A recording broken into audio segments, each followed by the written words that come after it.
اور اس میں وزن قائم رہے، ایسی نظم کو شاعری کہا جانے لگا۔ بعد میں اس کا مطلب کچھ اور ہو گیا شاعری کا، لفظ شعر کا، لیکن پہلے لفظ شعر کس معنی میں استعمال ہوتا تھا؟ علم کے معنی میں، ادراک بالحواس کے معنی میں، اور دقیق امور کے علم کے معاملے میں لفظ شعر بولا جاتا تھا۔ لیکن اب کیا ہو گیا؟ جو شاعری ہوتی ہے، مصرے جس میں 2 آ جائیں، 3 آ جائیں یا 4 مصرے آ جائیں، اسے شاعری کہا جاتا ہے۔ پھر طویل ہو جائے تو نظم ہو جاتی ہے، اس میں پھر مقطع ہے، انترا ہے، مطلع شروع میں ہوتا ہے، پھر انترا ہوتا ہے، پھر آخری شعر کو مقطع کہتے ہیں، پھر اس میں جو ہے وہ دیگر اصناف ہیں شاعری کی، پوری ایک تفصیل ہے، پورا ایک علم ہے یہ شاعری کا، ہر کسی کو نہیں آتا ہے اور آسان بھی نہیں، تھوڑا مشکل ہے، لیکن جو اس میں توجہ کرے گا تو آ جاتا ہے شاعری کا علم۔ مگر یاد رہے کہ شاعری جو ہے، شاعر جو ہوا کرتے تھے، ان کے بارے میں قرآن کیا فرماتا ہے کہ شاعر وہ ہوتے ہیں جن کی پیروی گمراہ لوگ کرتے ہیں۔ اے محبوب کیا آپ نہیں دیکھتے یہ ہر وادی میں، ہر نالے میں گھومتے ہیں؟ وَأَنَّهُمْ يَقُولُونَ مَا لَا يَفْعَلُونَ۔ شاعر کی بارے میں بتایا گیا کہ شاعر کون ہوتا ہے؟ کہتے ہیں جو کہتا ہے وہ کرتا نہیں ہے۔ شاعر جو کہتا ہے وہ کرتا نہیں ہے۔ عرب کے لوگ شاعری کو جھوٹ ہونے کے اعتبار سے ان کے یہاں ایسا تھا، وہ کہتے تھے سب سے اچھا شعر وہی ہوتا ہے جس میں جھوٹ زیادہ ہو۔ عرب کا ایک معاملہ تھا، ان کی ایک سوچ تھی، اور شاعروں کی زبان میں یہ بھی کہا جاتا ہے، شاعری کی زبان میں، کہ جو سب سے بڑا جھوٹا ہوتا ہے وہ اتنا بڑا شاعر ہوتا ہے۔ تمہارا جھوٹ تو بہت ہوتا ہے شاعری میں، اسی لیے ایسی شاعری کی مذمت کی گئی ہے۔ اب دوسری طرف ایک اور شاعری بھی ہے، وہ کون سی شاعری ہے؟ قرآن کریم نے بھی اس کو بیان کیا ہے۔ جب یہ آیت نازل ہوئی نا 3، تو ایک صحابی حضرت کعب بن زہیر رضی اللہ تعالیٰ، یہ نبی کریم علیہ السلام کی بارگاہ میں آئے اور انہوں نے عرض کی، اور ایک صحابی حضرت کعب بن مالک رضی اللہ تعالیٰ، انہوں نے آ کے عرض کی کہ یا رسول اللہ صلی اللہ علیہ وسلم، میں نے تو بڑی شاعری کر رکھی ہے، میں تو بہت شاعری کرتا ہوں، مجھے بڑی مہارت ہے شاعری میں، اور اللہ پاک نے تو قرآن کی آیتیں نازل کر دی، اب میں کیا کروں؟ تو نبی کریم علیہ الصلوۃ والتسلیم خاموش رہے۔ اللہ پاک نے اگلی آیتیں نازل فرما دی کہ شاعر جو ہوتے ہیں ان کی حالت کیا ہے؟ گمراہ ان کی پیروی کرتے ہیں، ہر وادی میں گھومتے ہیں، جو کہتے ہیں وہ کرتے نہیں، مذمت کی گئی۔ آگے فرمایا اِلَّا الَّذِينَ آمَنُوا وَعَمِلُوا الصَّالِحَاتِ، وہ شاعر جو ایمان لے آئے، وہ شاعر جو ایمان لے آئے اور اچھے عمل کیے اور اللہ کا ذکر کثرت سے کیا، ان کی مذمت نہیں ہے۔ جو شاعر ایمان لے آئے، اب وہ جو شاعر تھے نا جنہوں نے اسلام قبول کیا، حضرت کعب بن زہیر ہیں، حضرت عبداللہ بن رواحہ ہیں، حضرت کعب بن مالک ہیں، اور دیگر جو ہے وہ شاعر ہیں، شعراء ہیں، حسان بن ثابت رضی اللہ تعالیٰ عنہ۔ اب ان لوگوں نے اپنی شاعری جو تھی وہ اسلام کے لیے وقف کر دی۔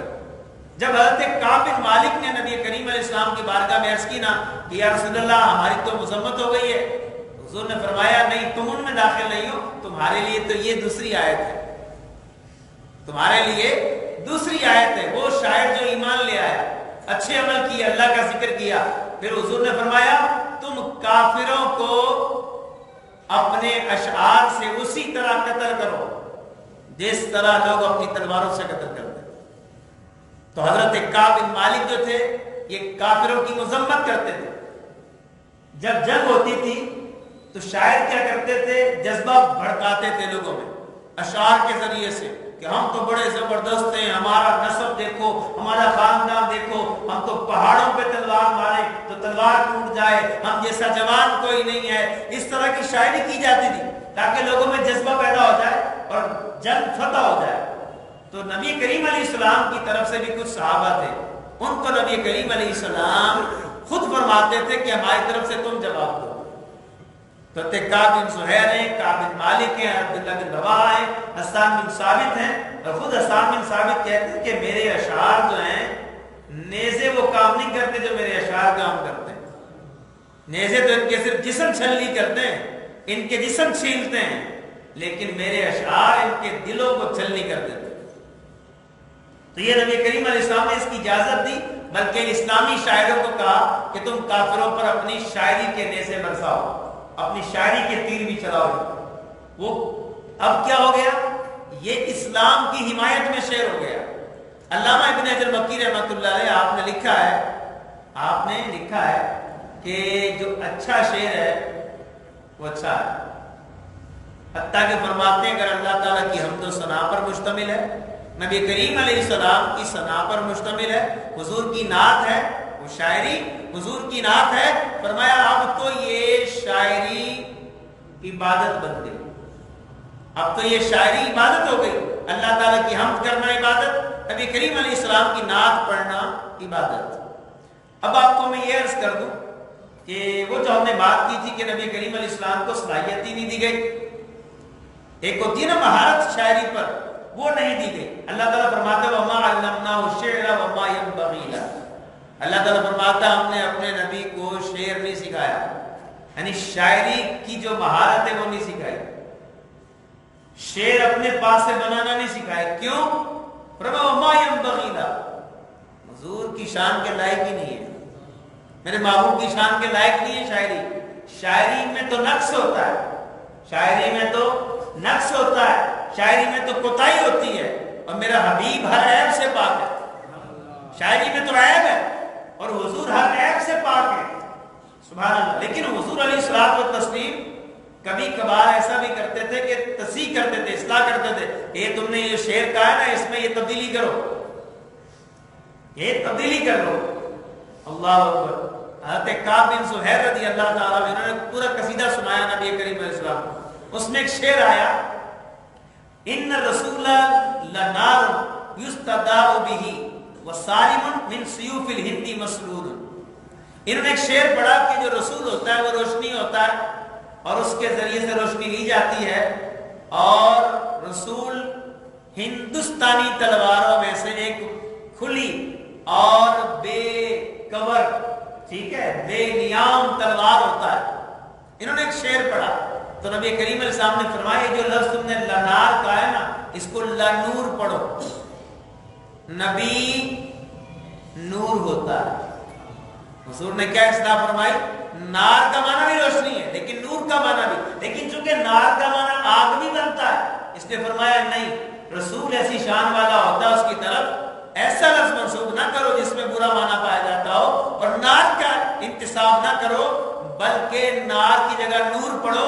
اور تم نے یہ جو کہا نا سیوف الہند، ہندوستانی تلوار، اس کو بھی تبدیل کر دو من سیوف اللہ، اللہ کی تلواروں میں سے ایک تلوار ہوتا ہے، سبحان اللہ.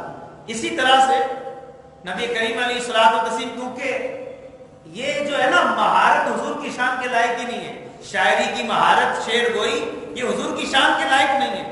اچھا کبھی حضور کسی کو وہ شعر سناتے، کوڈ بھی کرتے نا، اس کا وزن تبدیل کر دیا کرتے تھے.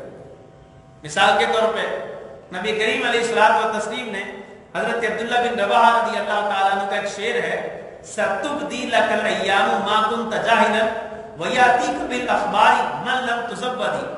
یہ شعر تھا، نبی کریم علیہ السلام نے اس شعر کے دوسرے مصرے میں اس کا وزن تبدیل کر دیا، ساکت کر دیا وزن سے، اور حضور نے یوں پڑھا وَيَأْتِيكَ مَنْ لَمْ تُصَبَّدِ بِالْأَخْبَارِ. اب شعر یوں تھا وَيَأْتِيكَ بِالْأَخْبَارِ مَنْ لَمْ تُصَبَّدِ، لیکن حضور علیہ السلام نے کیا کیا؟ فرمایا وَيَأْتِيكَ مَنْ لَمْ تُصَبَّدِ بِالْأَخْبَارِ. اخبار کو آگے بڑھا دیا حضور نے، لفظ اخبار کو آگے کر دیا، یعنی اس کا وزن حضور نے ختم کر دیا. اللہ اکبر. جب یہ نبی کریم علیہ السلام نے شعر پڑھا نا عبداللہ بن رواحہ کا یوں کر کے، تو حضرت ابوبکر صدیق رضی اللہ تعالیٰ عنہ نے حضور کی بارگاہ میں عرض کی یا رسول اللہ صلی اللہ تعالیٰ علیہ وسلم، میں گواہی دیتا ہوں اللہ نے حضور کو شعر سے منزہ کیا ہے، شعر سے حضور کو ستھرا اور پاک رکھا ہے. اللہ اکبر کبیرہ. تو یہ نبی کریم علیہ الصلوۃ والتسلیم کی شان و عظمت ہے. بہرحال اچھی شاعری جو ہوتی ہے اس کے جائز ہونے پر احادیث بھی ہیں. امام شافعی نے مسند شافعی میں یہ حدیث مبارکہ آپ نے بیان کی ہے. نبی کریم علیہ السلام نے فرمایا شعر کلام ہوتا ہے. کیا فرمایا؟ شعر کلام ہوتا ہے اچھا شعر اچھا کلام، برا شعر برا کلام۔ اسی طرح بخاری شریف میں ہے، نبی کریم علیہ السلام نے فرمایا ان من الشعر حکمت لا حکمت، یہ بھی آئے دونوں لفظ آئے۔ نبی کریم علیہ السلام نے فرمایا بعض اشعار حکمت والے ہوتے ہیں، اس میں کوئی نہ کوئی سمجھداری والی بات کی گئی ہوتی ہے، کچھ نہ کوئی میسج ہوتا ہے۔ پتہ یہ چلا کہ وہ شاعری جس میں جھوٹ بولا گیا، وہ شاعری جس میں ظالم کو انصاف کرنے والا کہا گیا ہو، حاکم کی بلا وجہ کی تعریفیں ہوں، اسی طرح سے کسی جاہل کو علامہ فہمہ عالم بیان کر دیا گیا ہو، تو ایسی شاعری کی مذمت ہے۔ ایسی شاعری پڑھنا بعض اوقات تو حرام اور گناہ ہو جائے گا۔ علامہ ابن حجر مکی رحمۃ اللہ علیہ فرماتے ہیں اگر کسی نے کسی عورت کو دماغ میں رکھ کے شاعری کی یا اشعار پڑھے تو یہ حرام ہے۔ کسی نامحرم کو رکھا اور اشعار پڑھتا ہے تو یہ حرام ہے۔ ہاں اپنی بیوی کے لیے پڑھے گا، اپنی بیوی کے لیے تو جائز ہے، کسی نامحرم عورت کے لیے پڑھے گا تو ناجائز ہے۔ اسی طرح کسی لڑکے کی محبت میں شاعری کرتا ہے تو فرمایا یہ بھی جو ہے وہ حرام ہے، گناہ کبیرہ ہے۔